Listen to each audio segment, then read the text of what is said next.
In trying to rediscover their secret rocket fuel, Rocky and Bullwinkle have been threatened by two moon men who will go to any lengths to keep Earth tourists from cluttering up the surface of the moon, even to scrooching our heroes if need be.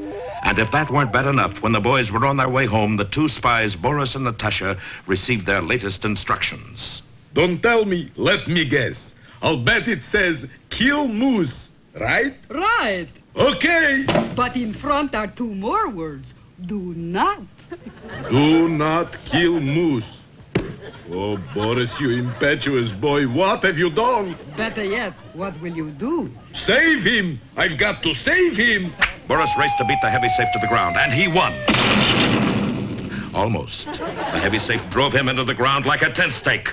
Bullwinkle's keen mind knew instantly what had happened. Hey, up there! You dropped your safe. Boris! Boris, where are you? Yeah, Boris, darling, you're alive. this is living. In the next few days, the boys worked like demons, measuring, sifting, rolling, baking. And the results were tremendous. 7-layer cheesecakes, hot fudge strudel, an acre of cinnamon pizzas, and 200 pounds of peanut brittle. Unfortunately, none of it would explode. Golly, Bullwinkle, people are depending on us. The world's waiting for our discovery. That recipe is locked in your brain somewheres. It is? Yeah, all we gotta do is figure how to get it out. Hey, I got it. Hypnosis. Hypnosis? You'll be hypnotized, and while you're asleep, you'll tell us the recipe. I'm gonna talk in my sleep? Yeah, Swell. Usually I just snore. we'll get the world's greatest hypnotist to come here and...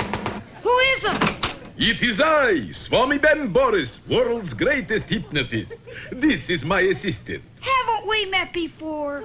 Were you ever in Cairo? No. Well, that's it then. Neither was I. Now let's get to work. Shucks, you can't hypnotize me.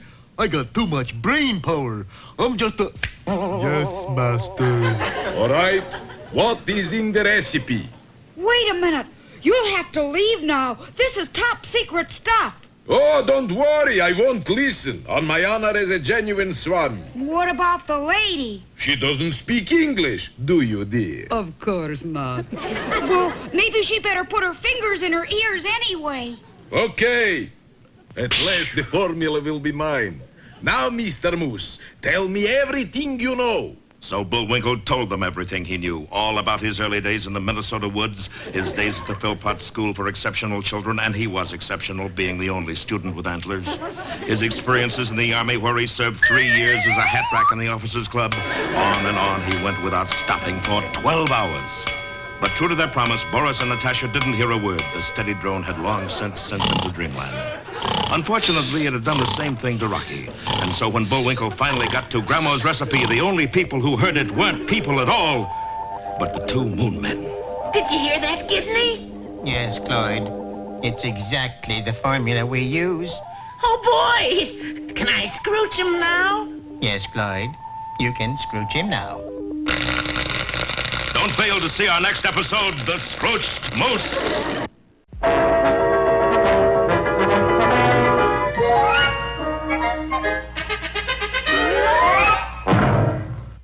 And now it's time for... Time for the dancing fool, Bullwinkle. Again?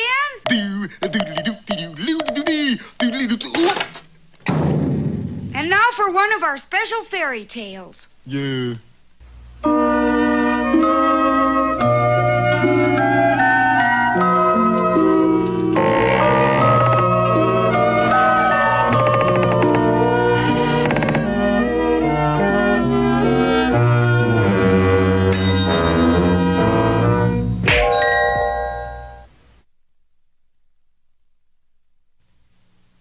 Did you ever know a boy who got everything he wanted? Well, that was Jack. In fact, Jack was given so many toys by his mother that he became spoiled, and his mother became very, very poor. For you see, she used all of her money to buy toys for Jack until she was left with only one worldly possession, a cow. Except Jack, of course. Aside from being very, very poor, they were continually being frightened by loud thumbs. Foam! and sometimes fees, Fee! which would come out of the sky like thunder. This was very noisy, to say the least.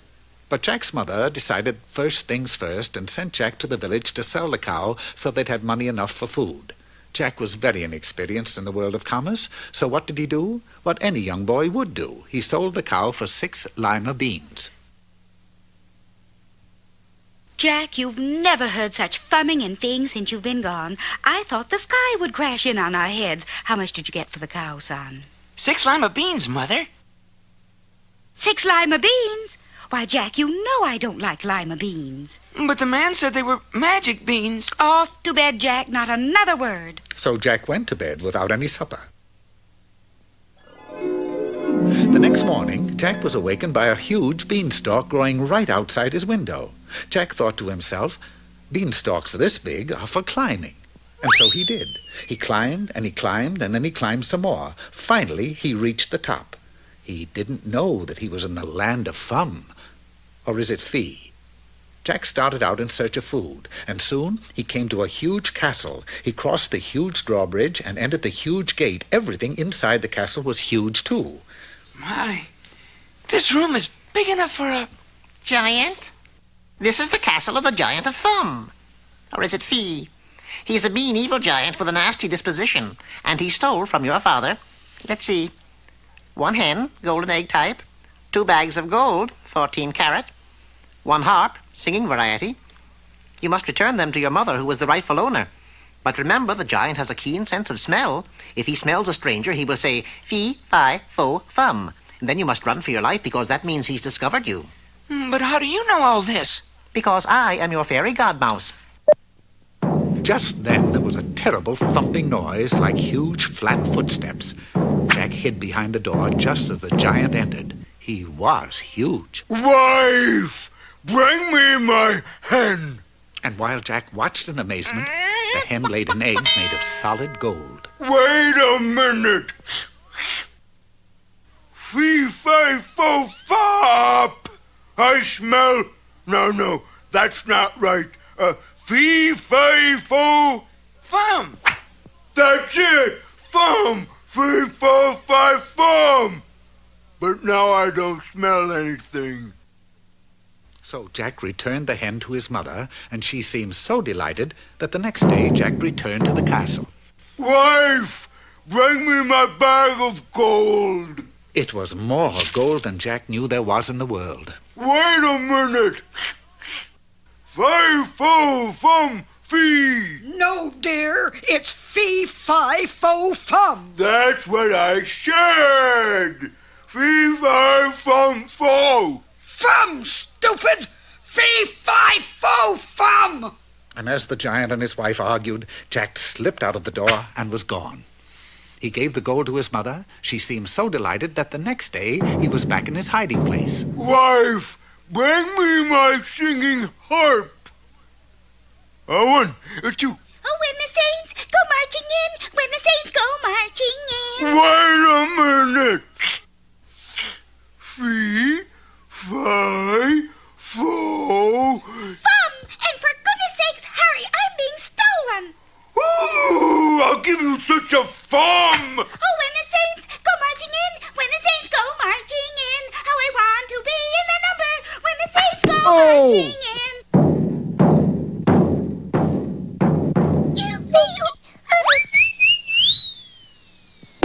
in. You know, Jack didn't really have to chop down the beanstalk.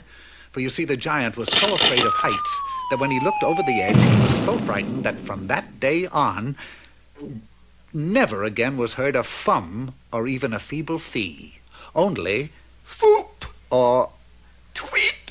And Jack changed too, for he had learned that there was as much fun in giving as in receiving, and so everybody lived happily ever after, Jack and his mother and the cow. And the fairy godmouse.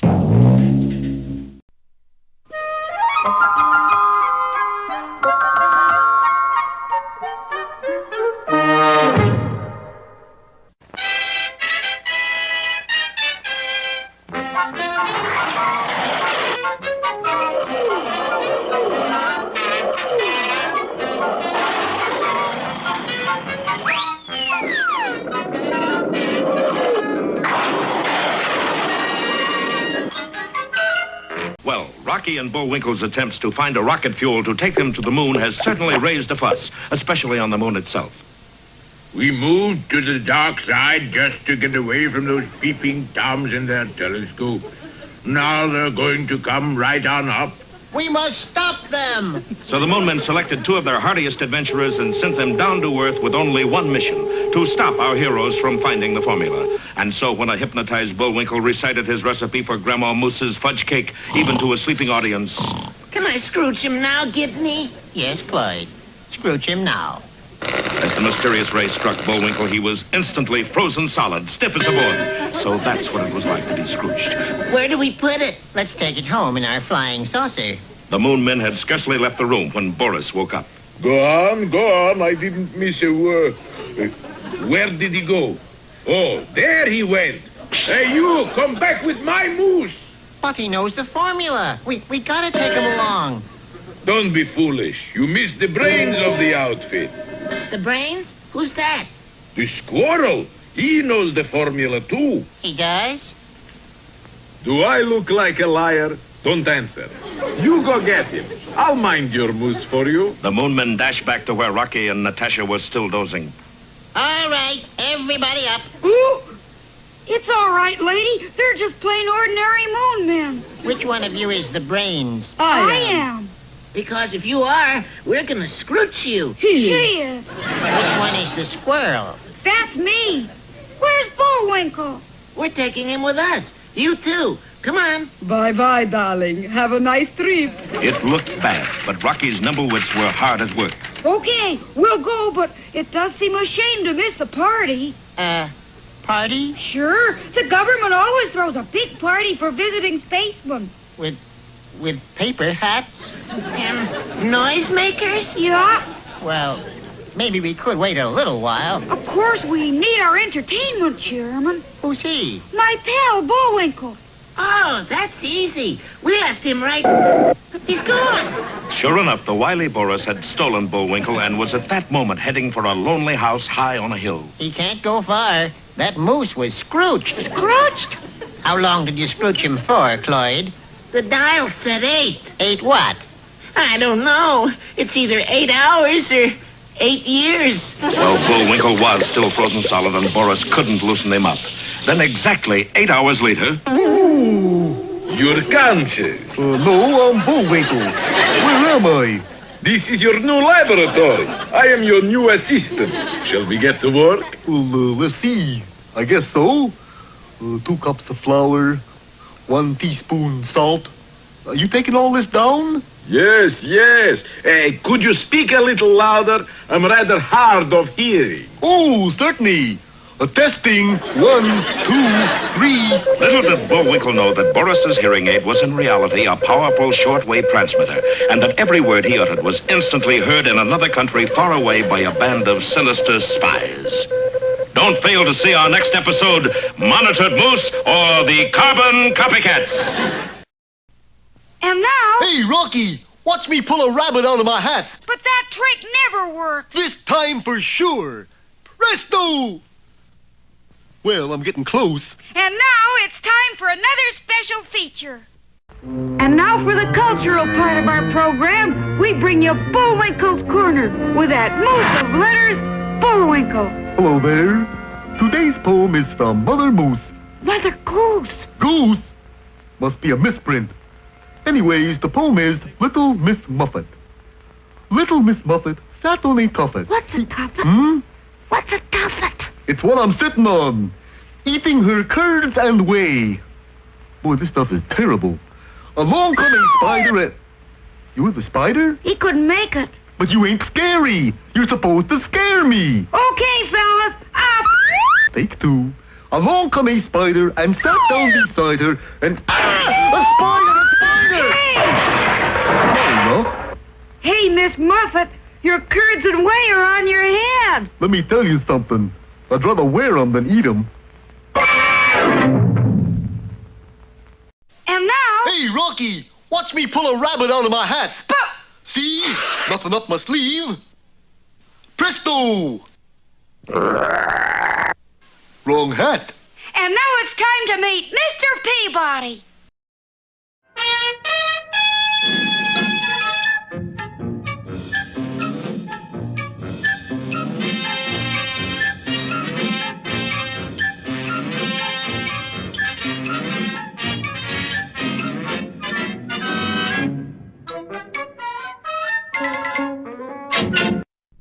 Hello there, Peabody here.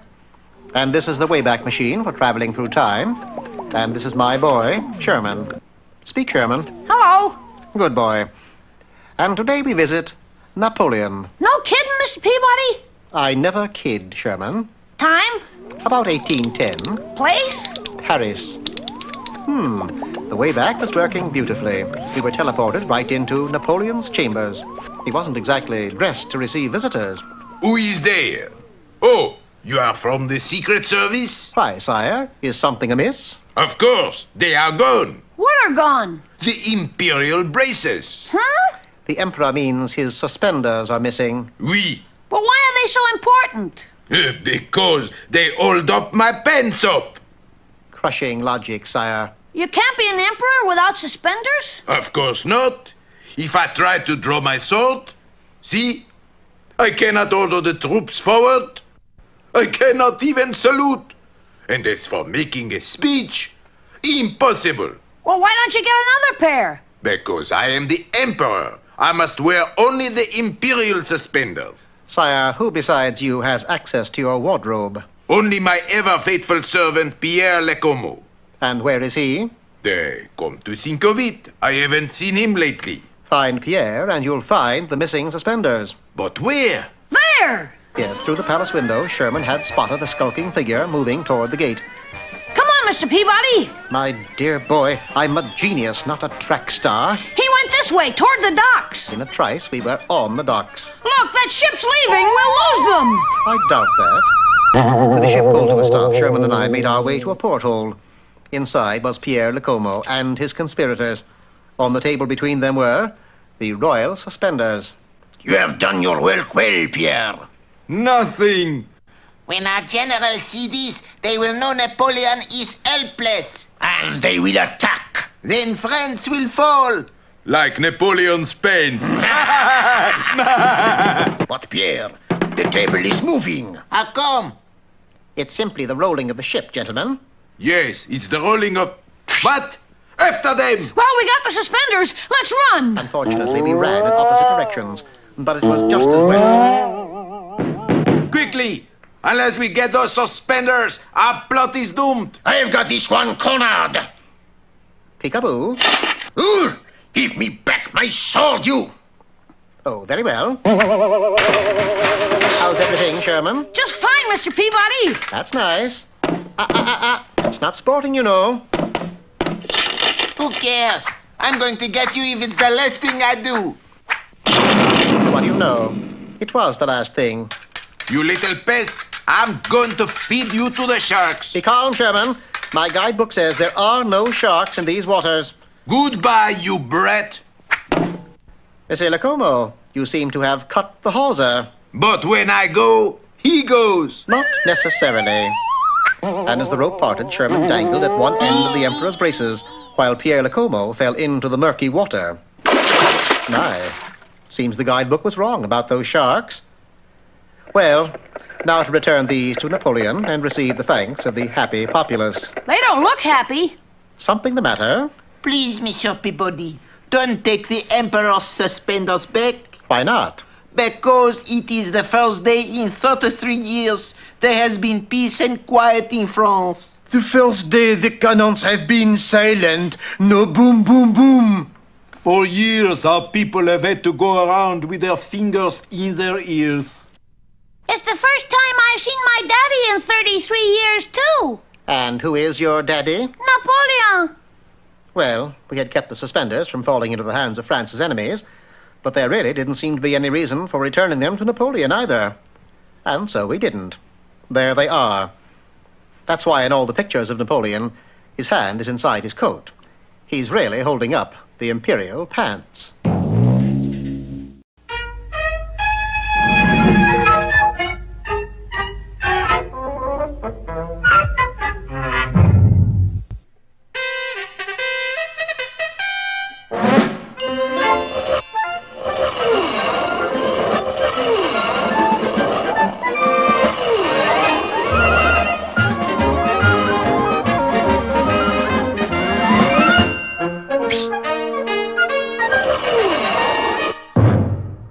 You remember that while Bullwinkle was hypnotized, he named all of the ingredients of a secret rocket fuel.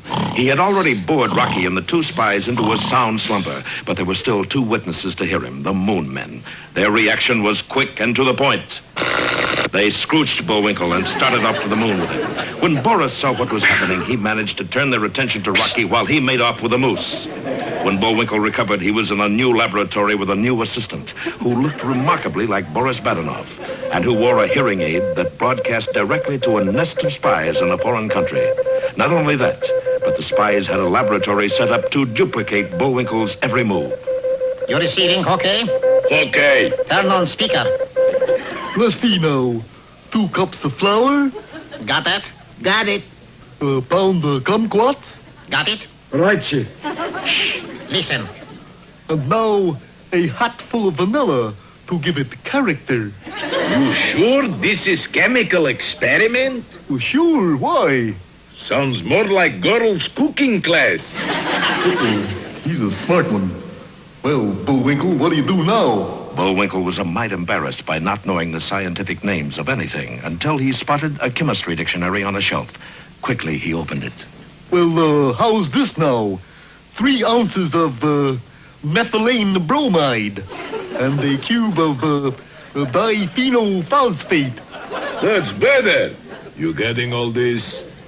And now a dozen, benzochlorines. Benzochlorines? But Quiet. Do as he says. Now we'll just pop it into a hot oven for about an hour. pop it into... No, not that. We must follow his directions exactly. Pop it in. So, obeying Bullwinkle's instructions, the spies put their mixture into the oven. As a result, their laboratory instantly disappeared. While the only result in Bullwinkle's lab was... Oh, darn.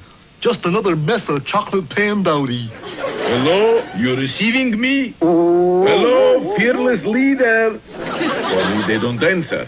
But while Bullwinkle didn't think much of his latest effort, it was doing him a lot of good. For its fragrant aroma drifted out of the window and down the hill and eventually reached the sensitive nose of his best friend. Hey, smell that? Smell what? That delicious aroma. I don't smell anything. Clyde, we don't have noses. Oh, I forgot for a minute. But I do, and I'm going to follow it right to Bullwinkle. And so over every obstacle, Rocky followed the smell of Bullwinkle's chocolate pan dowdy. It took him right to the house on the hill. But he didn't approach unobserved. Curses, is that nosy squirrel? I must work fast. And Boris did work fast, for when Rocky reached the house... Gee whiz, looks like I was expected. Do not turn back. Go on instead. Your friend the moose is just ahead. Boris shave. 10 feet to moose. Too far. Go back 5 feet. Stand here. Pull rope. But when Rocky pulled the rope, a trap door opened under him and the funky squirrel dropped from sight. See?